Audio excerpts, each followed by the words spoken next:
திவ இன பத்திரிகையினுடைய பிரதான தலைப்புச் செய்தி குறித்து நாங்கள் அவதானத்தை செலுத்தலாம். உணுக்கூறுவே ஷாந்தகே கோட்டி ஹைசிய பணக்க ஐஸ் ஹெரோயின் தங்கள் அல்ல என்பதாக திவ இன பத்திரிகை இந்த தினம் இந்த செய்தினை தந்திருக்கிறது. ஆப்கானிஸ்தானே சிட்ட முஹுதென் எவலா உணுக்கூறுவே ஷாந்தகே என்பதாக இந்த தகவலை திவ இன பத்திரிகை இவ்வாறு வெளிப்படுத்துகிறது. ஆப்கானிஸ்தானிலிருந்து கொண்டுவரப்பட்ட ஐஸ் ஹெரோயின் போதைப் பொருட்களாக இவை காணப்படுகின்றன. கிட்டத்தட்ட 650 கோடி ரூபாய் பெறுமதியான போதைப் பொருட்கள் என்பதாக இன்றைய தினம் திவ இன பத்திரிகை பிரதான தலைப்புச் செய்தியை தருகிறது. லங்காதீப பத்திரிகையினுடைய பிரதான தலைப்புச் செய்தி குறித்து அவதானத்தை செலுத்தலாம். திதனக்குகே அபிரஹச மரணையன் தங்கல்லே ஐஸ் ராஜ்ய எலியட் என்பதாக லங்காதீப பத்திரிகை இந்த தகவலை இவ்வாறு வெளிப்படுத்தி இருக்கிறது. 3 பேருடைய ரகசிய மரணத்தினை தொடர்ந்து இப்பொழுது தங்கல்லையில் வைத்து ஐஸ் போதைப் பொருள் ராஜ்யம் கண்டுபிடிக்கப்பட்டிருப்பதான தகவலாக இது அமையப்பெறுகிறது. இவை பற்றி இப்போது நாங்கள் விரிவாக பார்க்கலாம். தினகரன் பத்திரிகையினுடைய பிரதான தலைப்புச் செய்தி இவ்வாறு தரப்படுகிறது. தங்காலையில் சுமார் 634 கிலோகிராம் போதைப் பொருள் மீட்பு, 6 நவீன துப்பாக்கிகளும் பறிமுதல், சந்தேகத்தில் லொரிகளை சோதனையிட்ட போது காத்திருந்த அதிர்ச்சி என்பதாக தினகரன் பத்திரிகை இந்த செய்தியை இவ்வாறு தருகிறது. இனிய தமிழ் நாடுகளிலும் இது தொடர்பான தகவல்களை நாங்கள் அவதானிக்கலாம்.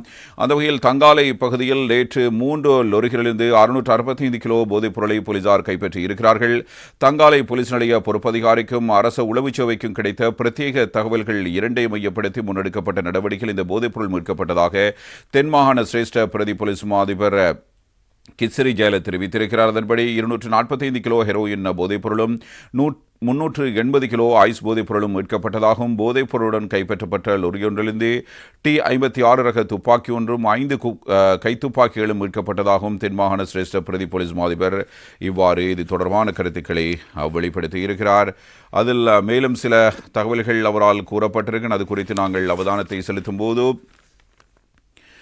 நேற்று முழுவதும் தென்மாகாணத்தில் குறிப்பாக தங்காலை பகுதியை மையப்படுத்தி விசேட நடவடிக்கைகள் போலீசாரால் முன்னெடுக்கப்பட்டதாக தென்மாகாணத்துக்கு பொறுப்பான கிஸ்ரி ஜெயலலிதா தெரிவித்திருக்கிறார். இதனத்தில் நேற்று காலை தங்காலை சீனி மோதிர பகுதியில் உள்ள வீட்டிலிருந்து 2 சடலங்கள் கண்டுபிடிக்கப்பட்டன. சில நாட்களுக்கு முன்னர் குறித்த வீட்டின் உரிமையாளர் மற்றும் ஒருவருக்கு வீட்டை விற்பனை செய்திருக்கிறார். வீட்டை கொள்வனவு செய்த நபர் 3 ஊழியர்களை ஈடுபடுத்தி வீட்டை சுற்றியும் மதில் சுவரை நிர்மாணிப்பதற்கான நடவடிக்கைகளை மேற்கொண்டிருக்கிறார்.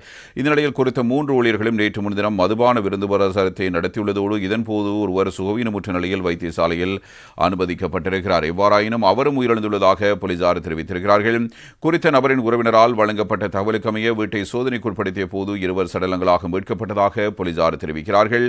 இது தொடர்பில் வீரகேசரி பத்திரிகைக்கு தகவல் அளித்திருக்கிற உதவி போலீஸ் அத்தீட்சகர் உதயகுமார் உட்ல கூறும்போது தங்காலை போலீஸ் நிலைய பொறுப்பதிகாரிக்கு கிடைத்த தகவலின்படி ஒரு வீட்டில் 2 சடலங்கள் மீட்கப்பட்டன. அவை மர்மமாக உயிரிழந்த இருவருடையதே. மருத்துவமனையில் அனுமதிக்கப்பட்ட பின்னர் அந்த வீட்டில் இருந்த மற்றொரு நபரும் உயிரிழந்திருக்கிறார். இதனை விட அங்கிருந்த இன்னும் ஒரு நபர் தப்பியோடி இருக்கிறார். அவரை நாம் அடையாளம் கண்டிருக்கிறோம். அவரை கைது செய்ய நடவடிக்கை எடுக்கப்பட்டுள்ளது என கூறியிருக்கிறார்.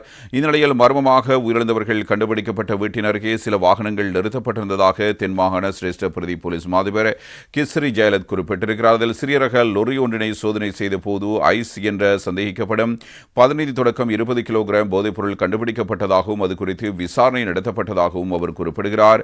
மர்ம மரணங்கள் மற்றும் போதைப் பொருள் குறித்து போலீசார் முன்னெடுத்த விசாரணைகளிடையே அரசு உளவுச்சேவையிடமிருந்து போலீசாருக்கு கிடைக்கப்பட்டதாக கூறப்படும் மற்றொரு ரகசிய தகவலுக்கமைய பிறிதொரு லொரி சோதனைக்கு உட்படுத்தப்பட்டிருக்கிறது. இதன்போது தர்பூசணி பழங்களை கொண்டு செல்ல பயன்படுத்தப்படுவதைப் போல காட்டிக்கொள்ளப்பட்ட குறித்த லொரியிலிருந்து கிட்டத்தட்ட 200 கிலோகிராம் போதைப் பொருளும் பல துப்பாக்கிகளும் கண்டுபிடிக்கப்பட்டதாக தென் மாகாணத்துக்கு பொறுப்பான சிரேஷ்ட பிரதி போலீஸ் மாதிபர் கிஸ்ரி ஜெயலலிதா கூறுகிறார். மற்றொரு ரகசிய தகவலின்படி மர்ம மரணங்கள் நடந்த வீட்டின் அருகே பிறிதொரு இடத்தில் இருந்த லொரியை நாம் சோதனை செய்தோம். அதில் மிக சூட்சமாக போதைப் பொருள் ஒளித்து வைக்கப்பட்டிருந்தது. பார்த்த பார்வைக்கு தர்பூசணி பழங்கள் இருந்த போதும் லொரியின் உட்பகுதியில் சுற்றமாக போதைப் பொருளை மறைத்து கடத்த பிரத்யேக பகுதி ஒன்று ஏற்படுத்தப்பட்டிருந்தது.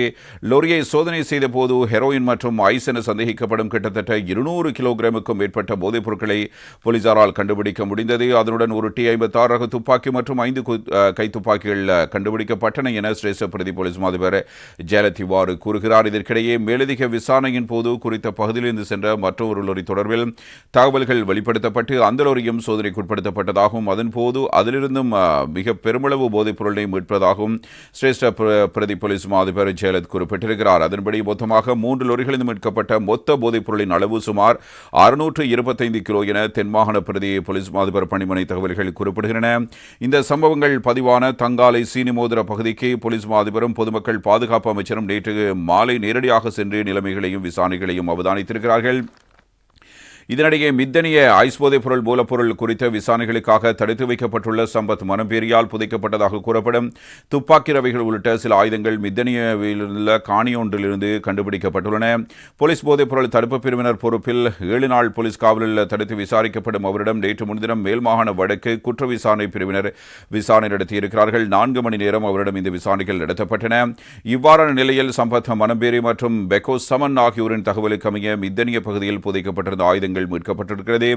இதன்போது தங்க முலாம் பூசப்பட்ட T56 ரக மெகசின், T56 ரக துப்பாக்கி பயன்படுத்தப்படும் 115 ரவைகள், கைக்குண்டு, அதிரத்தில் 9 மில்லிமீட்டர் ரக உடைந்த கைத்துப்பாக்கி என்பன கைப்பற்றப்பட்டதாக போலீசார் தெரிவிக்கிறார்கள். குறித்த ஆயுதங்களை சம்பத் மனம்பேரி தனக்கு நெருங்கிய பெண்ணொருவரின் வீட்டு காணியில் கடந்த 3ஆம் தேதி புதைத்து வைத்துள்ளமை விசாரணைகளில் தெரியவந்துள்ளதாக இந்த தகவல்களில் இவ்வாறு கூறப்படுகிறது. எனவே தங்காலையில் 625 கிலோ போதைப் பொருட்கள் இவ்வாறு மீட்கப்பட்டிருப்பதான தகவலாக இந்த செய்தி அமையப்படுகிறது. அதே நேரத்தில் அமைச்சர் ஆனந்த விஜயபால தெரிவித்திருக்கிற கருத்து முக்கியமானது. தங்காலை சீனிமோதிரம் மற்றும் அதனை அண்மித்த பிரதேசங்களில் போலீசார் முன்னெடுத்த சுற்றிவளைப்புகளில் ஐஸ் மற்றும் ஹெரோயின் உள்ளிட்ட சுமார் 600 கிலோகிராம் போதைப் பொருட்கள் கைப்பற்றப்பட்டிருக்கின்றன என்றும் நேற்று திங்கட்கிழமை முன்னெடுக்கப்பட்ட இந்த சுற்றிவளைப்புகளின் போது துப்பாக்கிகளும் கைப்பற்றப்பட்டுள்ளதாகவும் அமைச்சர் ஆனந்த விஜயபால இவ்வாறு குறிப்பிட்டிருக்கிறார். எனவே பொதுமக்கள் பாதுகாப்பு அமைச்சர் என்ற வகையில் அவர் இது தொடர்பில் மேலதிக கருத்துக்களை வெளியிடும் போது கடந்த 2 தசாப்தங்களாக நாட்டில் போதைப் பொருளுடன் தொடர்புடைய மற்றும் திட்டமிட்ட குற்றச்செயல்கள் அதிகரித்து செல்லும் போக்கே காணப்படுகிறது.